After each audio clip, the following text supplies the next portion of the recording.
అసలు ఈరోజు పోలీసుల పైన యంత్రాంగ పైన ప్రభుత్వం పైన చాలా అంటే చాలా స్టేట్మెంట్ ఇస్తున్నారు. ఇప్పుడే వస్తే ముందు కూడా లైవ్లో చూశాను. చాలా అంటే చాలా విమర్శ చేస్తున్నారు. ఏదో నిరంకుశ ప్రభుత్వము, లేదంటే ఎమర్జెన్సీ వస్తుంది, ఎమర్జెన్సీ ఉంటే మీరందరూ ఉండేవాళ్ళ ఈరోజు? మీ అందరితో మాట్లాడేవాడా? మీ అందరు కూడా లోపల ఉండేవాళ్ళు. సో అది అర్థం చేసుకోవాలి. చట్టం తను పని చేస్తుంది. డెఫినెట్లీ చట్ట భాగంగా ఏమైనా మనం డెఫినెట్లీ పోతాను, మనము అక్కడ సెర్చ్ చేస్తాను, కావాల్సిన వాళ్ళు అరెస్ట్ చేస్తాను, చట్టం ముందు పెడతాను, అప్పుడు చట్టం చూసుకుంటుంది.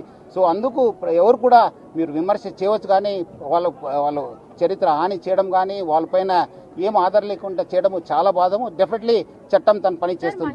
గౌరవం గురించి అంటున్నారు కదా, రాత్రి ఎన్టీవీ దేవి ఇంటికి వెళ్ళి చాలా అసభ్యంగా బిహేవ్ చేశారని ఆమె చెప్తుంది. ఎన్టీవీ సీఓ వాళ్ళ వైఫ్ తోని కూడా చాలా అసభ్యంగా బిహేవ్ చేశారు. ఇది పోలీసింగ్ కరెక్ట్ పోలీసింగ్ అని అనుకుంటున్నారా? అంటే వాళ్ళు ఎందుకు కావాల్సిన వాళ్ళు కాదా? మనం పిలిపిస్తే రావాలి కదా. వాళ్ళు కాకుండా ఈరోజు ఒక మీ రిపోర్టరు మనము ఎట్లా పోవడానికి, రాత్రి పోవడానికి ప్రయత్నం చేశారు. ఏ ఆధార్ పైన పోతున్నారు? 5:30 టికెట్ బుక్ చేసి బ్యాంకాక్ పేరుతో వెళ్తున్నారు. కావాల్సింది ఆనే మనకు కోఆపరేట్ చేయాలి కాదానే, చేయకుండా ఎందుకు పారిపోతున్నారు? ఎందుకు పోతున్నారు?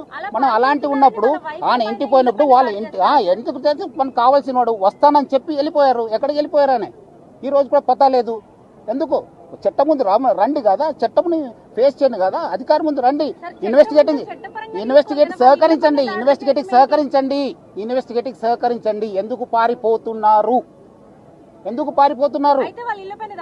ఏం కావాల్సింటే తీసుకొస్తారండి, చట్టంలో ఉంది. కావాల్సింది నోటీస్ ఇస్తాను, రావాలి. వచ్చినప్పుడు మనకు పోతాను, ఇన్వెస్టిగేషన్ ఏం ఆధారం ఉంది దాని ప్రకారం చేస్తాను. మనం అదేం అట్లా ఏం లేదు, మనకు కావాల్సిన వాళ్ళు రావాలి, తీసుకొస్తాను. ఏముంది చట్టం?